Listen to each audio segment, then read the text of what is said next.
peut-être qu'un expert qui fait quelque chose qui est en contradiction avec un ou deux témoins, sur des cas particuliers, aura raison. Nous connaissons tout ça, nous savons très bien les tours que nous jouent ce qu'on appelle le bon sens quand il est considéré d'un point de vue primaire et un peu grossier. Mais nous n'en sommes pas là. Quand vous avez un expert qui travaille tout seul dans son bureau en faisant des calculs fermés, s'il ne se confronte pas avec le grand large de ce qu'ont vu les gens, eh bien il va pouvoir raconter ce qu'il voudra. C'est tout sauf de la science. C'est exactement comme le physicien qui prétendrait faire ses calculs et faire sa machine sans faire l'expérience. Il faut quand même que ça colle avec ce que disent les gens. Ou, s'il y a des contradictions, il faut que l'expert soit capable de les comprendre et de nous expliquer pourquoi il y a telle contradiction. Je veux bien qu'un expert me dise je suis en contradiction avec ces témoins s'il me dit pourquoi. Par exemple, moi, je vais vous donner un exemple précis. Cette dame qui est médecin, Madame C, appelons-la comme ça, qui se trouve au sud de l'hôpital Marchand et qui m'écrit un témoignage dans lequel elle me dit j'ai entendu la première explosion et à ce moment précis-là, au moment où je l'entends, j'ai vu le reflet d'un éclair dans notre pièce. Nous nous sommes parlé, il s'est écoulé un certain nombre de secondes et ce n'est qu'après ce laps de temps quand même conséquent que j'évalue entre 8 et 10 secondes que la seconde explosion est arrivée à tout balayer dans mon bureau. Mais au départ, j'ai vu le reflet de cet éclair. Eh bien, moi je savais que là où elle était, et dans la direction où elle était, il n'y avait pas eu, il n'y avait aucun autre témoignage d'éclair. Donc ça veut dire qu'il n'y avait pas d'autres témoins qui pouvaient recouper ce qu'elle avait dit. Absolument pas. Il n'y avait rien qui pouvait.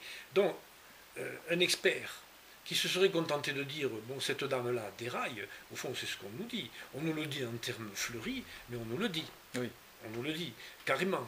Mais non, cette dame qui est médecin respectable ne déraillait pas du tout. Et cette dame, je lui ai quand même fait part de mes états d'âme, très poliment et avec sincérité, puisqu'en moi-même je pensais, tu dois quand même, Jean-Marie, respecter ce qu'elle dit. Et tu dois faire avec, il faut que tu comprennes.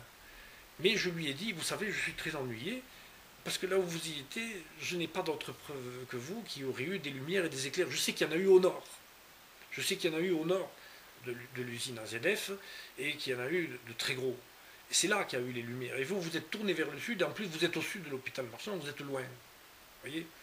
Mais je ne suis pas en train, madame, de mettre en doute ce que vous m'avez dit. J'en prends acte. Alors, je vous signale que je suis embêté. Eh bien, cette dame, quand je lui ai dit ça, je lui ai dit avec le plus grand respect possible. J'ai eu la surprise, une ou deux semaines après, qu'elle m'a téléphoné à 11 h du soir, en me demandant de vouloir bien l'excuser, de me déranger. À cette heure-là, elle ne me dérangeait pas du tout. Et elle m'a téléphoné de M. Arnaudiès. Vous savez, ça m'a travaillé ce que vous m'avez dit, qu'il n'y avait eu aucun autre témoin qui avait vu des lumières de mon côté. Et elle m'a dit, j'ai compris pourquoi je l'ai vu. Vous m'avez bien dit qu'il y avait eu de gros éclairs. Alors je lui ai dit, oui, dans le nord, oui. Dans le nord d'AZF, au voisinage entre le hangar et l'usine La Fourguette, là, il y en a eu de très sérieux. Et qui ont fait des lumières formidables. Eh bien, écoutez, je suis revenu sur les lieux, ça m'a travaillé, je me suis penché à cette fenêtre et tout d'un coup, ça s'est illuminé dans ma tête, j'ai absolument compris pourquoi ce que j'ai vu est vrai.